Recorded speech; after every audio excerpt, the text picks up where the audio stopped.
Abra sua Bíblia na primeira carta de Pedro. Eu deveria ter pedido que os homens sentassem aqui no meio, né? Mas eu não vou constrangê-los. Hoje nós vamos tratar relembrar sobre os papéis do homem, do esposo e do pai na família cristã. E o texto é 1 de Pedro, capítulo 3, verso 7. Maridos, vós igualmente vivei a vida comum do lar, com discernimento, ligado, né, com as suas antenas espirituais funcionando, e tendo consideração para com a vossa mulher como parte mais frágil, tratai-a com dignidade, porque sois juntamente, não há diferença, são herdeiros da mesma graça de vida. E aí vem uma conjunção importantíssima no grego, que é uma conjunção de propósito, rina, para que, tem uma advertência aqui, para que vocês não prejudiquem as suas próprias orações, para que não se interrompam as vossas orações. Vamos orar? Deus eterno, nós te damos graças, louvamos o teu nome, pela bênção de poder te prestar culto nesta manhã. Nesse dia especial, queremos te bendizer pela dádiva do dia do Senhor, por este tempo que o Senhor estabeleceu para que durante a semana pudéssemos nos dedicar de forma mais consagrada aos nossos exercícios espirituais.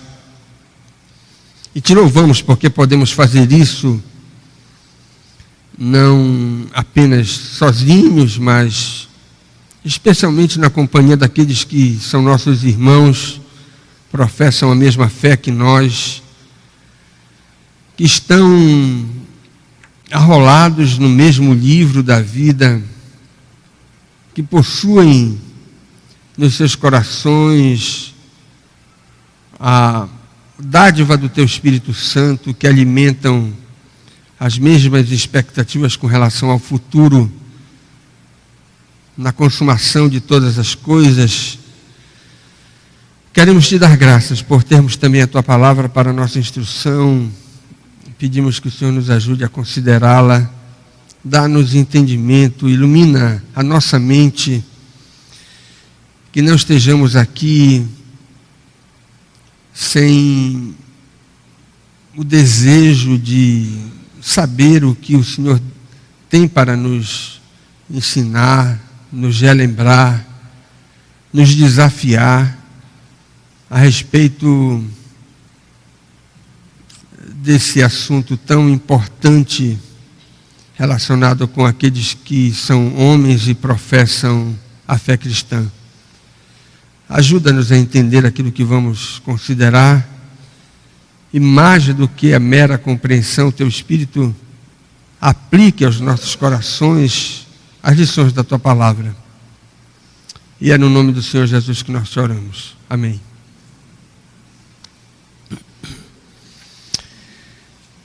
Duas perguntas importantes. Será que os padrões que Deus estabeleceu para a família só se aplicam a lares verdadeiramente cristãos? Lares constituídos de pessoas convertidas? A resposta é rigorosamente não. Por uma razão muito simples. Quando Deus concebeu a família, no livro inspirado nas Escrituras, você vai ver que Deus estabeleceu a família como uma bênção para toda a humanidade. Significa dizer que a tese de que o casamento é um sacramento, essa tese é falsa.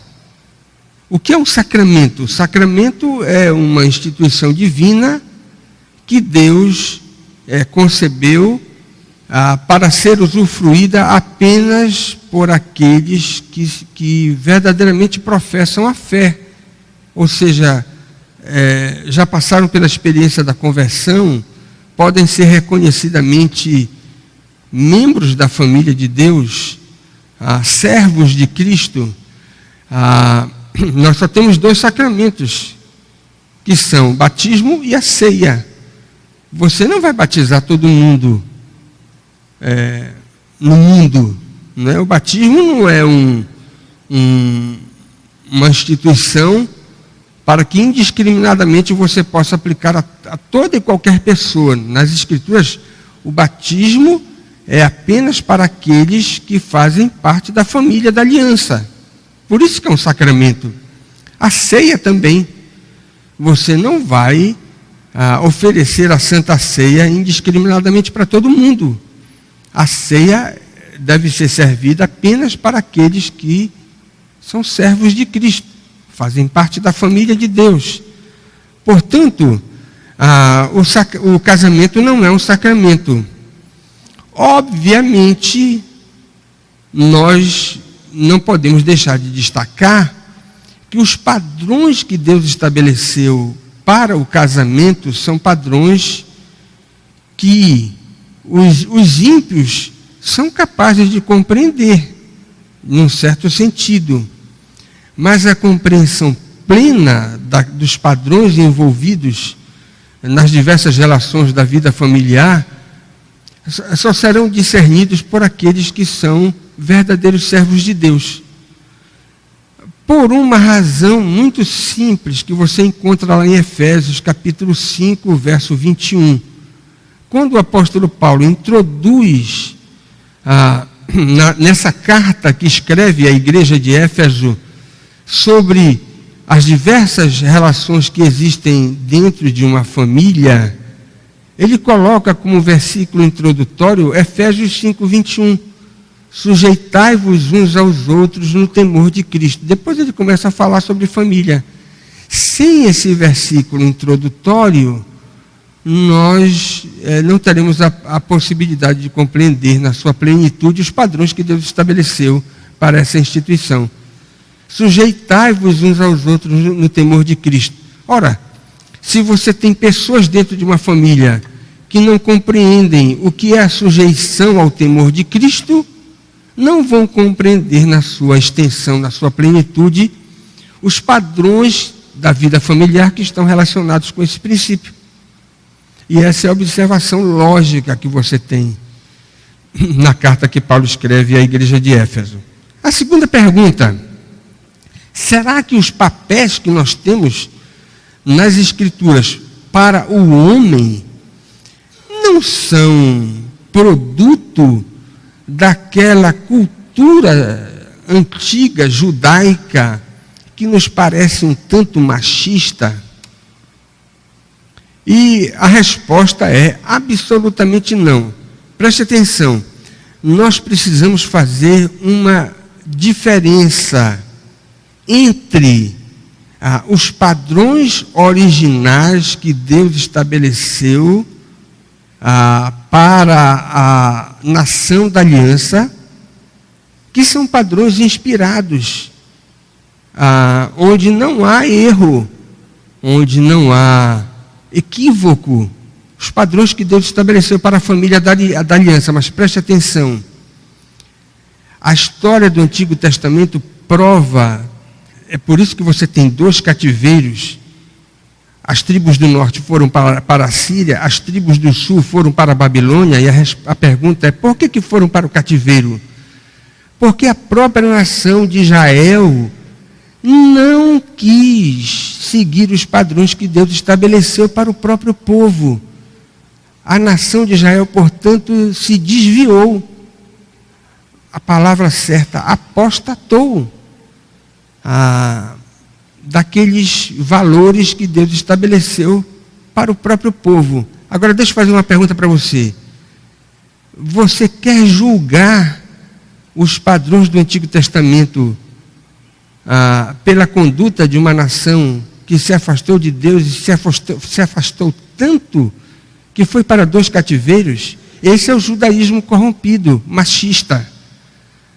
Mas os valores originais que Deus deu para a nação da aliança não são machistas, não são padrões corrompidos. E à luz do Antigo Testamento, nós podemos dizer que a liderança que Deus estabeleceu para que o homem exercesse na família em relação à sua esposa, e também o papel primário que o pai deve ter na criação dos filhos, e Deus prescreveu isso na sua palavra, não são padrões onde nós podemos suspeitar de alguma incorreção. Nós não temos machismo, e mais ainda, nós não temos aí princípios que se originaram de alguma espécie de pressão cultural, porque esses padrões de autoridade que Deus estabeleceu dentro da família são, inclusive, anteriores à queda.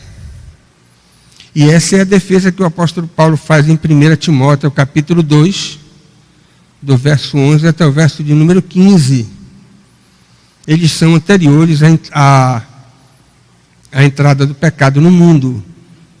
Portanto, você não pode dizer que esses padrões que Deus estabeleceu para a família são fruto de alguma cultura, da cultura judaica,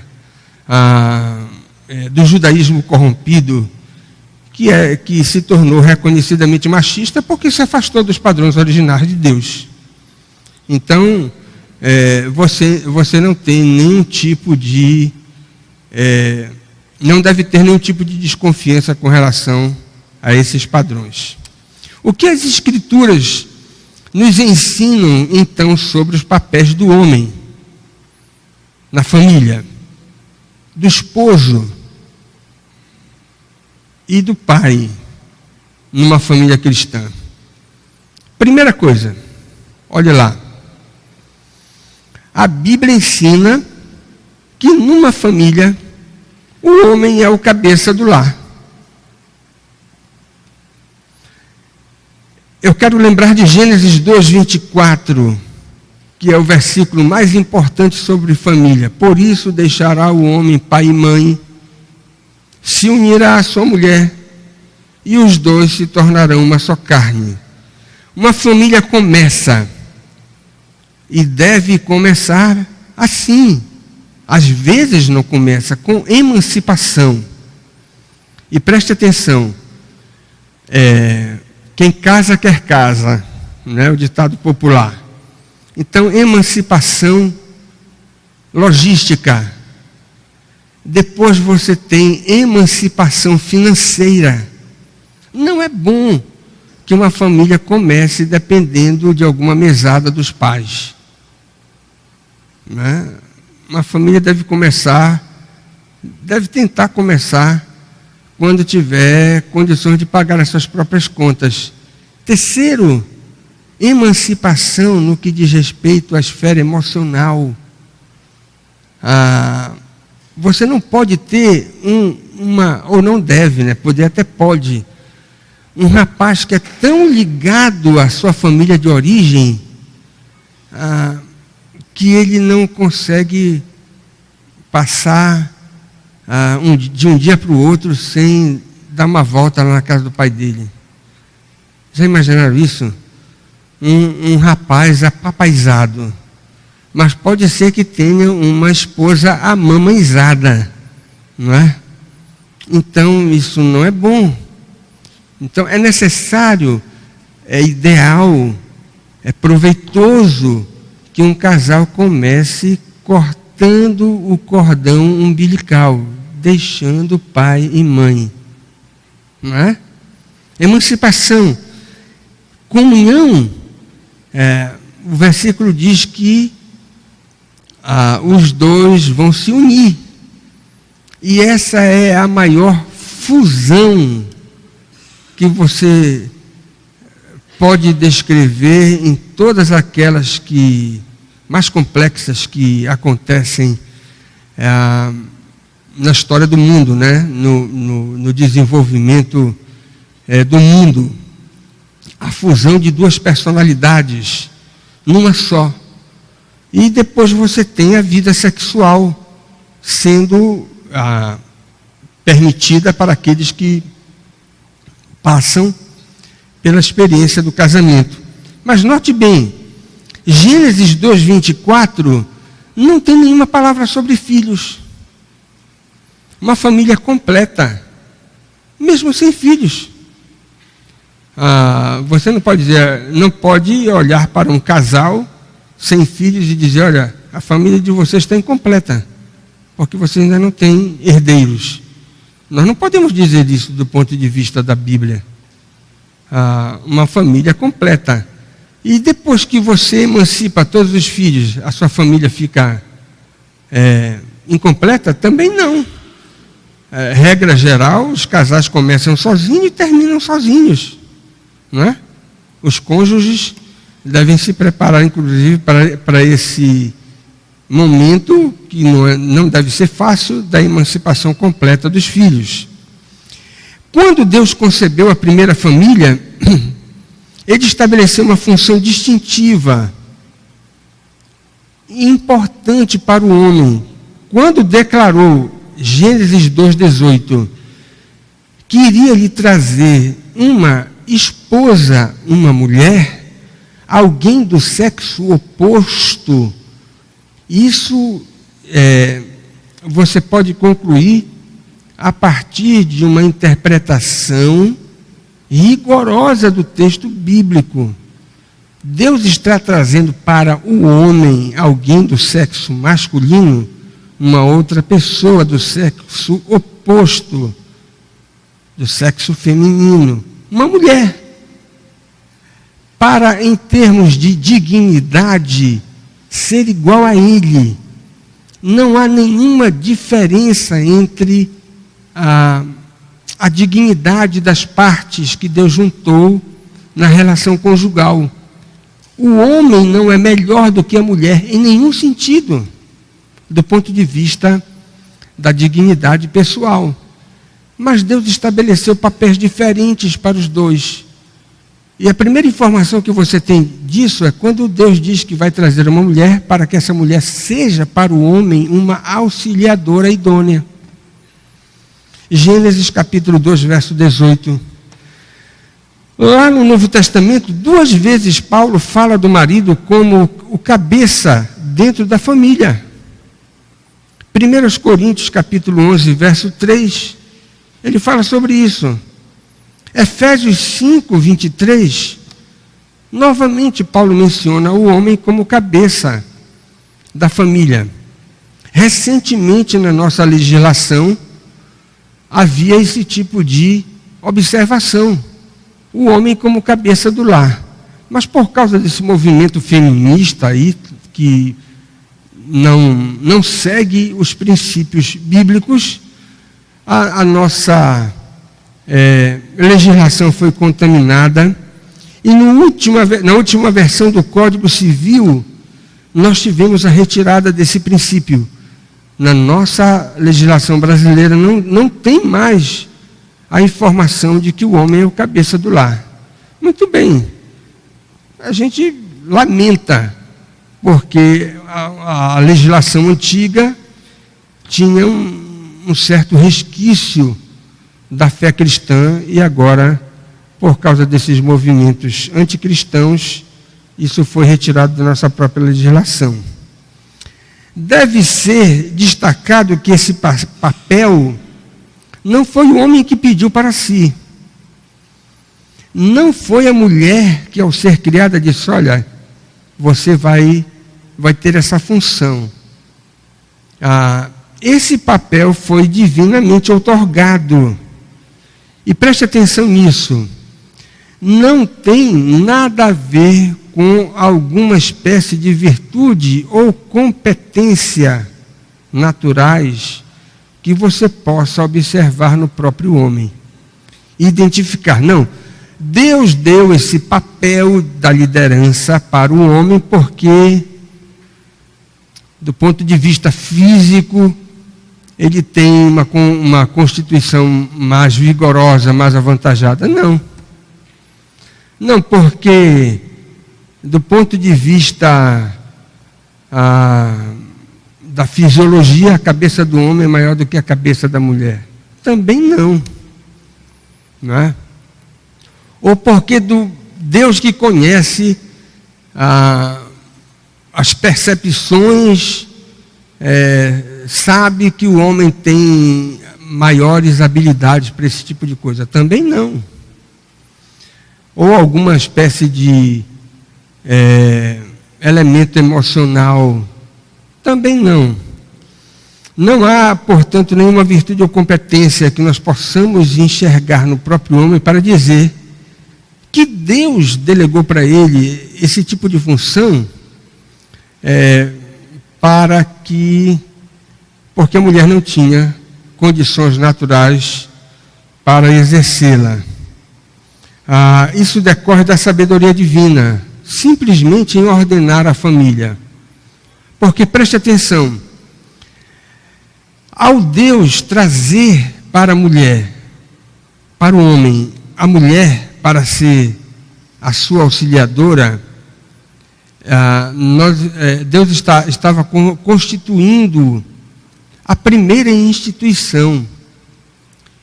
E não existe instituição que sobreviva sem o ordenamento, sem que o princípio da autoridade seja estabelecido. A anarquia é uma utopia que você não observa o êxito desse tipo de filosofia em nenhuma esfera da experiência humana durante toda a história da humanidade. Então, para que uma instituição sobreviva, seja ela qual for, ela necessita de ordenamento, e ordenamento tem a ver com estabelecimento de critérios para que o princípio da autoridade seja exercido. Sem que isso seja feito, nós não temos a menor possibilidade de ver a sobrevivência dessa instituição. E você acha que Deus não sabia disso? Ele estava constituindo a primeira instituição, a família.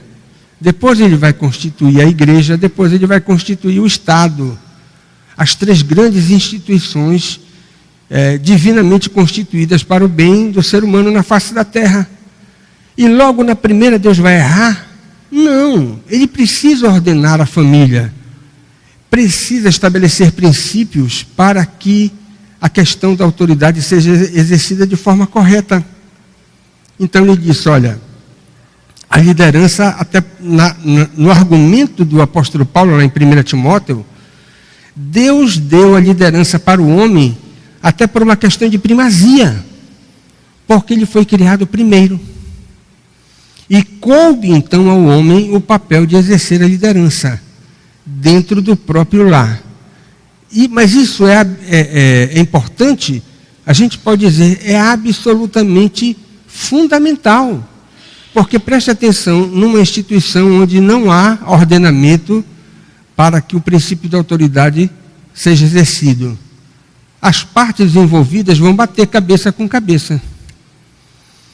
O que poderia acontecer é o seguinte, o homem dizendo, olha, não sou eu que vou liderar, e a mulher disse, eu não abro mão. Aí você vai ver homem e mulher batendo cabeça. Não vai dar certo um negócio desse. Ou poderia acontecer o contrário. O homem disse, olha, o negócio de liderança é bronca. E a mulher disse, olha, eu já vi isso antes de você. Também não quero. Vocês já imaginaram uma família acéfala? Sem liderança?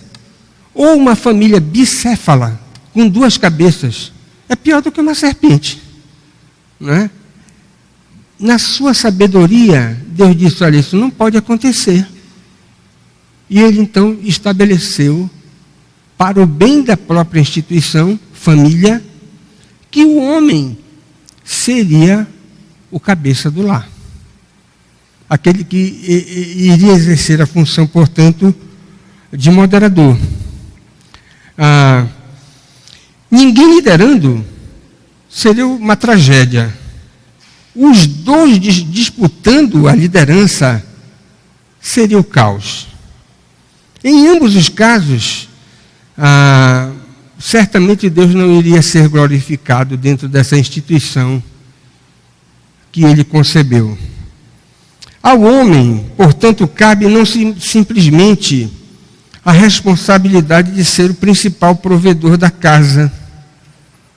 Olha lá que coisa interessante. Essa é a menor das responsabilidades do homem. Basta que ele seja um pouquinho competente e não seja preguiçoso. Ele não precisa ser extremamente competente e diligente no grau máximo. Se ele não for preguiçoso e tiver um pouco de competência, ele vai trazer o feijão com arroz para casa. Essa é a menor das responsabilidades. A responsabilidade maior dele é de exercer o papel de moderador dentro do lar. Uma chefia que vai se conduzir de forma prudente para orientar todos os interesses da família. Moderador dentro da própria casa. No caso daqueles homens que são reconhecidamente crentes, nós temos a liderança sendo exercida na esfera espiritual. Deus deseja que os homens crentes dentro da sua própria família sejam sacerdotes da casa, sejam a locomotiva espiritual da família. Preste atenção nisso, meu querido irmão. Não quero ferir ninguém, mas preste atenção. Nós precisamos atentar para esse tipo de coisa. A esposa não pode rebocar o marido na vida espiritual. Não está certo. É o homem quem tem que sair na frente. É ele quem tem que chamar a família. É ele quem tem que orientar a esposa. É ele quem tem que estar apercebido das necessidades espirituais também dos filhos. A mulher, ela deve ter iniciativa? Claro. Ela é sócia da família e tem responsabilidades espirituais também, mas ela não pode ser a principal pessoa que carrega a família nas costas, espiritualmente falando. Quando as funções se invertem, há desordem. E nós não podemos esperar que Deus abençoe uma família onde os papéis estão invertidos, onde as coisas não estão colocadas nos seus devidos lugares. A liderança no lar é alguma coisa exercida pelo homem, é uma coisa tão importante do ponto de vista bíblico, que é um requisito indispensável. Um dos mais importantes que você tem nas orientações do Novo Testamento com relação à escolha de homens para o oficialato dentro da igreja. Olha, preste atenção como a lógica, ela é perfeita. Ora, se um homem não é líder dentro da sua própria casa, como é que você quer escolher esse homem que não é líder espiritual na sua casa para ser líder espiritual na igreja? Não faz sentido. Não é óbvio? Alguém que deva ser escolhido para ser liderança espiritual na igreja precisa ser liderança espiritual na sua casa. É o que você tem lá em 1 Timóteo, capítulo 3, no verso 4 e 5. E Paulo, escrevendo a Tito sobre esse assunto, repete. o princípio em Tito, capítulo 1, verso 6. Portanto, por todas essas razões, nós temos o princípio de que Deus estabeleceu para o homem a função de liderança. E preste atenção, liderança moderadora, não autoritária. Aquele que espiritualmente conduz todos os interesses da família, sejam eles de que natureza for. Esse é o papel que Deus espera que o homem exerça dentro do lar, como cabeça. Esse é um princípio que nós devemos procurar entender e colocar em prática. Segundo,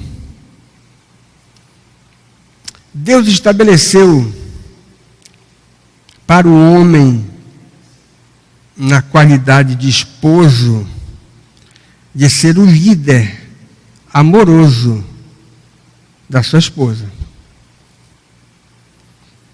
Esse é o segundo papel que Deus tem para homens crentes. Ser um esposo amoroso, um líder amoroso. Irmãos, é na esfera conjugal que a liderança masculina passa pelo seu teste mais rigoroso. Não é simplesmente exercer a competência do exercício da autoridade. Não é simplesmente isso, mas é liderar com amor. Segundo William Hendrickson, que é o comentarista do Novo Testamento, da coleção que a nossa editora disponibilizou em língua portuguesa, ele diz o seguinte: olha, é importante que você coloque esse adjetivo amoroso na liderança que o marido deve exercer para com a esposa. Porque se você deixar de colocar esse adjetivo, você corre o risco de degenerar a liderança que você está prescrevendo. Mas por quê? William Hendrickson responde: é porque o amor age como uma influência modeladora no exercício da autoridade. Sem amor, sem esse componente importantíssimo no exercício da liderança, a liderança do marido corre sério risco de se degenerar em autoritarismo.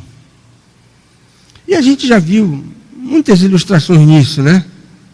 O marido que impõe sobre a mulher, de forma violenta e carnal, a sua vontade, lembrando a mulher que ele é o cabeça do lar. Não deve ser assim, né? Liderança exercida na marra, na força, no braço da carne, não é aquilo que Deus deseja para nós. Né? É liderança degenerada, autoritarismo. E preste atenção, essa é a recomendação divina. Paulo fala sobre isso em Efésios 5, 25. Em Colossenses 3:9, o texto paralelo. No texto de Efésios, abra lá Efésios 5. Efésios 5, a partir do verso 25. O texto clássico sobre o relacionamento do marido com a sua esposa. Observe aí, no verso 25. Maridos, amai vossa mulher. Veja lá, tem um como. Como também Cristo amou a igreja e assim mesmo se entregou por ela. Esse é o primeiro padrão. Mas veja no verso número 28. Assim também os maridos devem amar a sua mulher como ao próprio corpo. Quem ama a esposa, a si mesmo se ama. Você tem 2 padrões aí apresentados pelo apóstolo Paulo para orientar como deve ser o amor do marido, que é essa influência modeladora da sua autoridade, do exercício da liderança que ele deve exercer. Essas 2 comparações são importantíssimas para que a gente tenha uma compreensão correta daquilo que Deus exige de cada servo seu na condição de esposo. O primeiro padrão é o padrão teológico, como Cristo também amou a igreja. E você tem o padrão prático, que é como ao próprio corpo, no verso 28. E o primeiro padrão teológico nos faz pensar no amor que Cristo devotou para com a igreja, o conjunto daqueles que haverão de ser salvos e experimentarão as bem-aventuranças eternas. Como é então o amor de Cristo pela igreja? Primeira característica distintiva, marcante do amor do Senhor Jesus pela sua própria noiva, é que o amor de Jesus foi um amor sacrificial. Nós não temos capacidade para dimensionar o grau ou a natureza da renúncia que o nosso Salvador experimentou ao deixar a glória para pisar este mundo, para vir a este mundo realizar a obra da redenção, consumar o plano da redenção. Nós não temos ideia disso, mas se o Salvador viesse, deixasse a sua glória e pisasse o nosso chão e passasse aqui 20, 30 anos apontando o caminho da salvação, dizendo que os homens precisavam se arrepender e crer na sua pessoa, e depois ele fosse assunto aos céus, nós já ficaríamos absurdamente endividados pelo fato do Filho de Deus ter aberto mão da glória e ter pisado o nosso chão. Mas ele fez não apenas isso, ele se entregou para morrer, e morte de cruz, diz o apóstolo Paulo, a fim de que a nossa dívida fosse paga, a dívida dos nossos pecados. A cruz também é para nós algo que extrapola o nosso entendimento. A renúncia e a cruz. 2 coisas que fazem com que a gente conclua que o amor de Cristo foi excepcionalmente sacrificial. E como é que você pode esperar de um marido que quer demonstrar amor pela sua esposa se ele não sabe conjugar o verbo renunciar?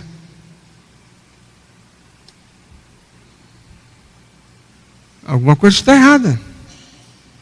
Se ele não deseja se sacrificar pela sua própria esposa. E parece que se aplica aqui o velho ditado popular. O amor que não custa nada, completem,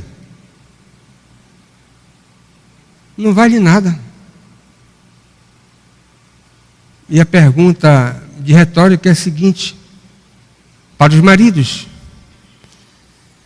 quanto é que você deve dispor, gastar, para amar como Deus deseja a sua própria esposa? Qual vai ser o custo disso?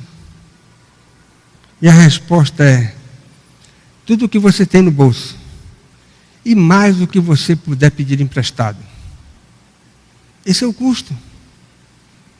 Então, o marido que fica contando os tostões, né? No sentido, não é no sentido literal, mas escasso no seu amor, fica medindo, mas será que agora, se eu for tão afetuoso, tão amoroso, eu vou deixar de ser o líder, a autoridade. Tolice. Não entendeu direito o que é que a Bíblia ensina. Amor digno desse nome é amor que se sacrifica. Foi assim que Cristo fez pela sua noiva. Assim que ele agiu. E esse é o primeiro elemento do amor de Jesus pela sua igreja. Segunda característica. Você pensa que Jesus renunciou à sua glória, morreu morte de cruz, porque ele tinha em mente pessoas da mais alta dignidade que você possa imaginar, pessoas imaculadas, com predicados excepcionais para serem dignas de receberem o seu amor? A resposta é não. O amor de Cristo foi incondicional. Deus prova o seu próprio amor para conosco pelo fato de ter Cristo morrido por nós, sendo nós ainda pecadores. Significa dizer que o marido não pode estabelecer qualquer condição para o exercício do seu amor para com a sua esposa. Seja lá no cuidado com a casa, nos atributos físicos, no comportamento dela. Não, eu não. Alguns maridos não poderão dizer assim: olha, eu até gostaria de amá-la mais profundamente, mas ela é insubmissa. Esse tipo de desculpa não é válido. Porque o amor que um homem deve devotar para com aquela que foi constituída sua esposa é um amor incondicional, porque esse foi o amor que Cristo demonstrou para com aqueles que são objetos da salvação. Cristo não renunciou à glória e não morreu morte de cruz por objetos que pudessem ser identificados como dignos da sua afeição. É o que nos ensina Romanos capítulo 5, verso 8. Terceira característica do amor de Cristo é um amor santificador. O esposo crente é alguém comprometido com ensinar a esposa, com corrigir a esposa, e não desistir nunca, perseverar até o fim. Essa foi a característica do amor de Cristo pelos seus. João capítulo 13, verso 1 diz que Jesus amou os seus naquele momento final. E ele disse, olha, e os amou até o fim. Até o fim. Não há desistência por parte do Salvador com relação às suas ovelhas indignas. E é um amor escatológico que tem em vista um resultado futuro. O texto de Efésios diz que o Salvador está preparando a sua igreja para apresentá-la. E preste atenção, não existe juiz mais rigoroso, não existe alguém com atributos de perfeição que se compare à Trindade. E Cristo é aquele que está preparando a igreja para apresentá-la a si mesmo. E é claro que Jesus Cristo não vai reprovar a sua obra. Ele está preparando a sua igreja para que a igreja, verdadeiramente naquele teste mais rigoroso que você possa imaginar, na consumação de todas as coisas, a igreja então passe. Vai passar aprovadíssima no seu teste mais rigoroso, porque foi ele quem preparou a igreja. E aqui é uma aplicação muito interessante para os maridos. Há maridos que são excepcionalmente exigentes. Se você é muito exigente, trabalhe dobrado, para que no futuro você não reprove a sua própria obra. a mulher que você tem a responsabilidade de trabalhar, de prepará-la, de ajudá-la no processo de santificação. Para que você não passe vergonha. Teve tanto tempo para trabalhar na vida da sua própria esposa e você falhou. Cristo não vai falhar com a sua igreja. E esse é um desafio para nós também. A exigência de submissão, eu queria citar aqui um texto que para mim é fantástico. No comentário da carta de Paulo aos Efésios, por John Stott. Ele diz o seguinte: a exigência de submissão parece difícil à esposa? Você, esposa, acha difícil submissão? Acha que é exigido do marido? Acho que o que é exigido do marido é mais difícil ainda. A sua liderança, seu amor e sua solicitude devem assemelhar-se aos de Cristo e devem refletir o mais radical estilo de autopreservação. Quem ama sua esposa, a si mesmo se ama. O marido cristão, que até mesmo parcialmente cumpre este ideal, prega o Evangelho, sem sequer abrir a boca, porque as pessoas podem ver nele aquela qualidade de amor que levou Jesus Cristo à cruz. Esse dever de amar é às vezes chamado amor do Calvário. E aí vem a pergunta decisiva: você pode conceber algum padrão de amor mais alto? Você é capaz de oferecer um outro padrão que seja mais elevado do que esse? Eu acho que a gente precisa refletir sobre isso. Não é?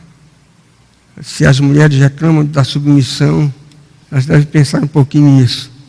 O que Deus exigiu para os homens é nada menos do que um tipo de afeição que possa, ainda que palidamente, ser parecido com o amor que Cristo demonstrou pela sua igreja. E não existe padrão de amor mais elevado do que esse. Na esfera prática, quem ama a esposa demonstra ter amor próprio saudável. Mas será que esse amor próprio saudável é bíblico? É bíblico. Tanto no Antigo Testamento quanto no Novo Testamento. Preste atenção. A queda desarranjou 4 das principais esferas no nosso relacionamento. A queda rompeu o nosso relacionamento com Deus. O Evangelho restaura.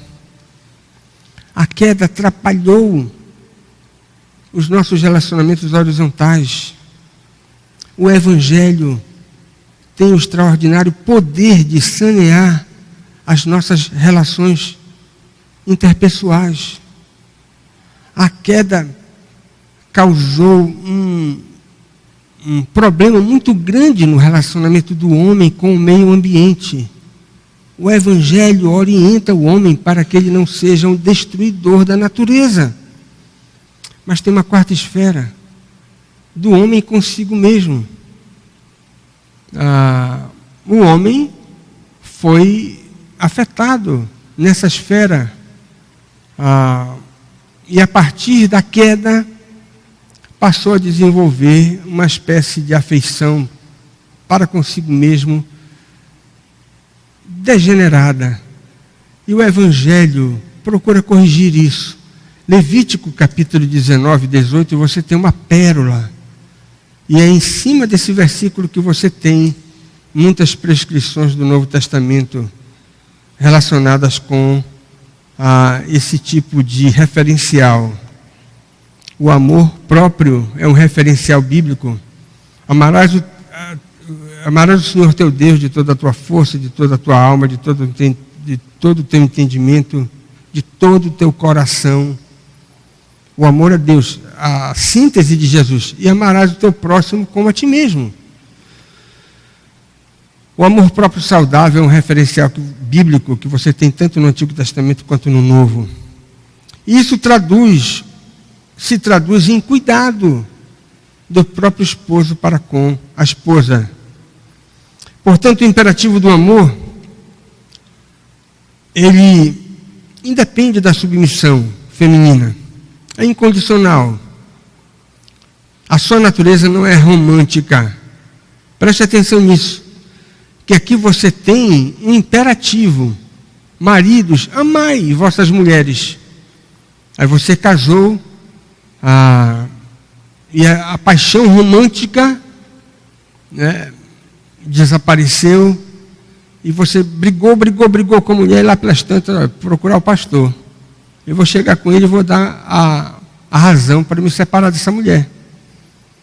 E é uma razão que, do ponto de vista, ele pensa que é incontestável. Ele vai chegar com o pastor e vai dizer assim: olha, meu amor acabou. Se o pastor tiver juízo, né, vai dizer: acabou, começa de novo. Você nasceu amando essa mulher? Então você vai começar do zero. Mas ele não vai poder dizer assim: olha, eu não posso. Pode. Vou provar para você que você pode. Porque Deus ordena: maridos, amai. Não existe nenhuma espécie de ordem divina que não esteja dentro dos limites da nossa responsabilidade. Observar. Então, a partir do momento em que você disser: olha, é verdade, eu reconheço, Deus deu essa ordem, mas eu não posso cumprir. Então Deus errou. E aí você vai estar sendo blasfemo, porque você estará atentando contra a natureza divina. Deus deixará de ser perfeito, porque Ele dá ordens para os homens, nas quais os homens não são capazes de cumprir. Isso seria um absurdo. Nós estaríamos no caos. Aqui nós temos o imperativo do amor como sendo alguma coisa que é muito diferente de paixão romântica. É mais um compromisso racional de obedecer a Deus, no quesito de demonstrar para minha esposa as afeições que Deus deseja que ela experimente. E os seus frutos são perceptíveis. O amor que Deus prescreve para os maridos é prático, não é alguma coisa que fica na esfera da teoria. E por último, o papel que Deus tem para o homem crente na condição de pai é que ele seja uma referência, um referencial de autoridade para os filhos. Cabeça do lar, moderador, líder amoroso da esposa, referencial de autoridade para os filhos. Uma família espiritualmente ajustada se desenvolve com instrução sólida e disciplina correta. E quem primariamente tem essa responsabilidade é o pai, não é a mãe, né? O pai não pode dizer assim: olha, eu já trabalho o dia todo, chego cansado em casa. Ensina esses meninos aí o que eles precisam aprender. O pai não vai poder dizer o seguinte: olha, a minha jornada já é extenuante, e vai dizer para a mulher: olha, agora corrige esses meninos, eu já não tenho mais forças. Não vai poder dizer isso. Efésios capítulo 6, verso 4, você tem a instrução bíblica que primariamente essa responsabilidade de instruir os filhos e de corrigir os filhos é do pai. Paulo usa o termo aí, pater, referindo-se aos maridos.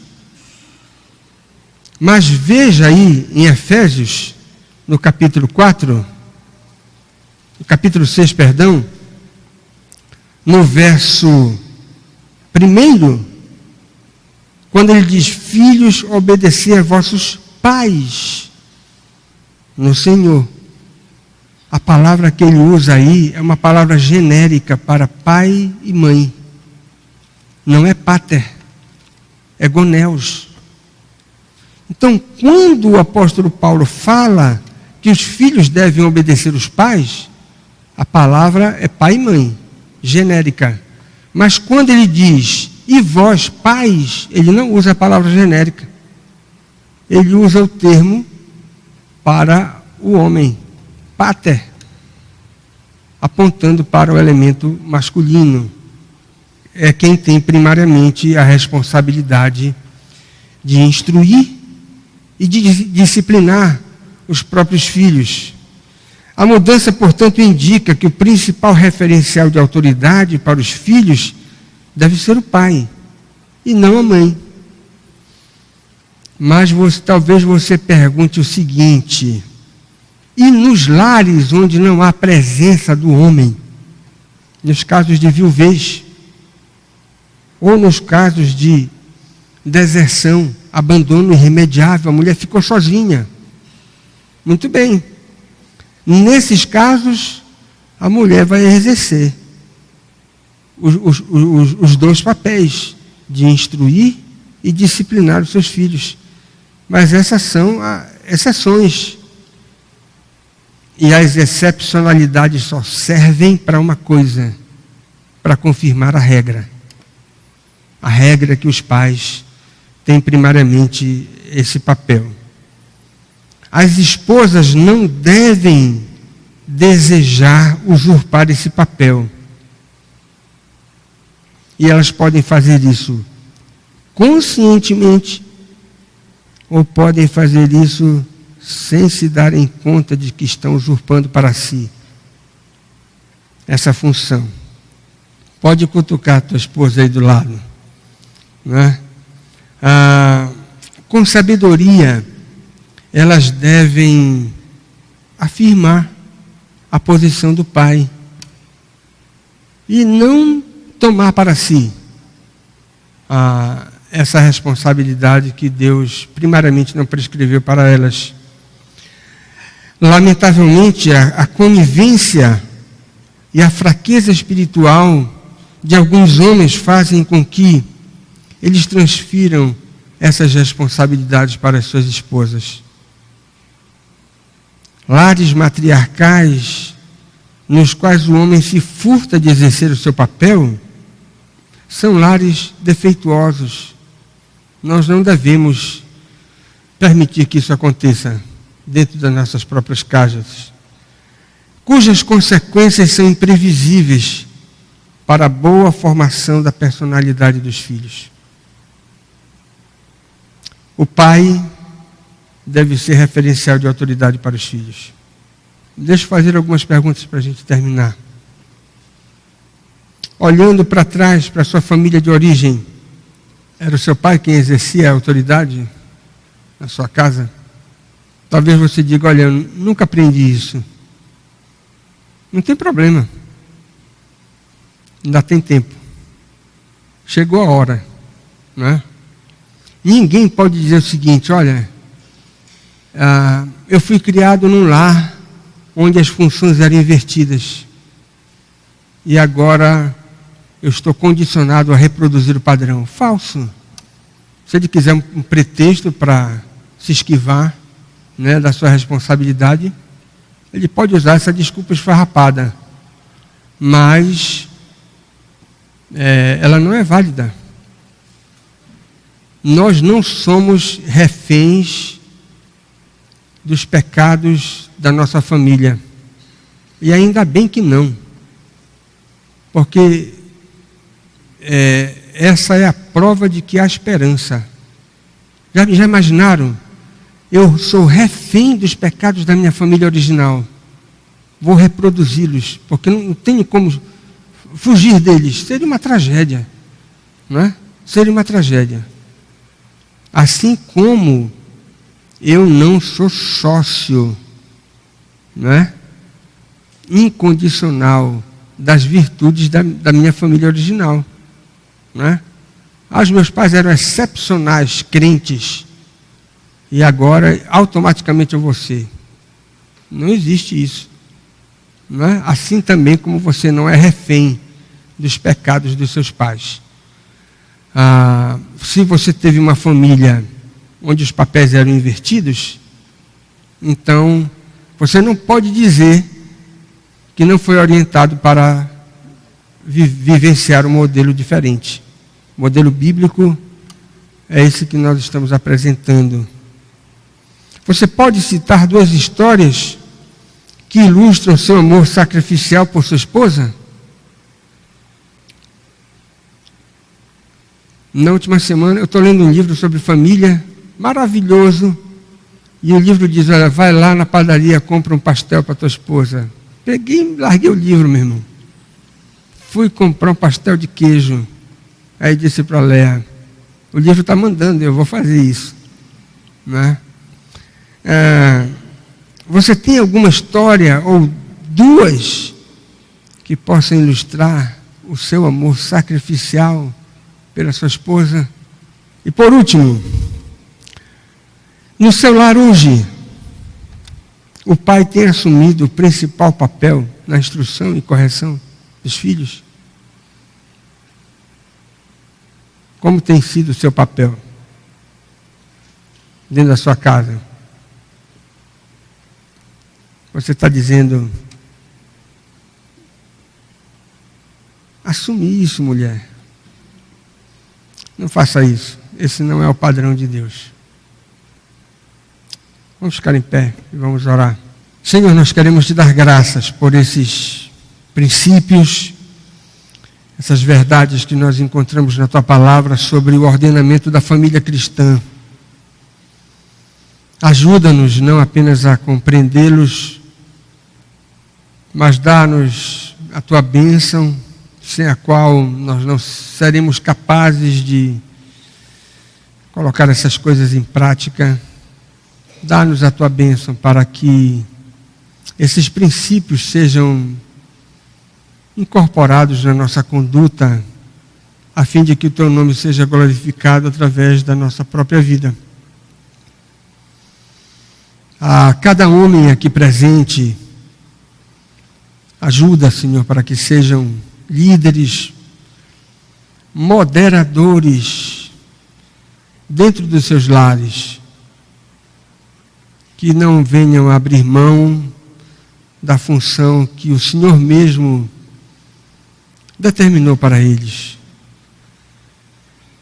Abençoa também cada esposo na manifestação amorosa da liderança que deve exercer sobre suas esposas, assim como Cristo amou a igreja, e confirmando que possuem um amor próprio saudável, não doentio, não degenerado. Que a tua palavra diz que aquele que ama a sua esposa, a si mesmo se ama. Tem misericórdia, Senhor, e abençoa de forma especial o papel daqueles que são pais, na instrução, na correção dos filhos, para que sejam referenciais do exercício da autoridade para os seus filhos dentro de casa, a fim de que eles aprendam isso e possam, em tantas outras esferas, demonstrar que reconhecem esse tipo de princípio como sendo válido, importante, fundamental para o bom relacionamento entre as pessoas. Deus abençoa como igreja, dá-nos da tua graça para que possamos crescer, não apenas no conhecimento dessas verdades, mas no colocar em prática esses princípios. No nome do Senhor Jesus. Amém.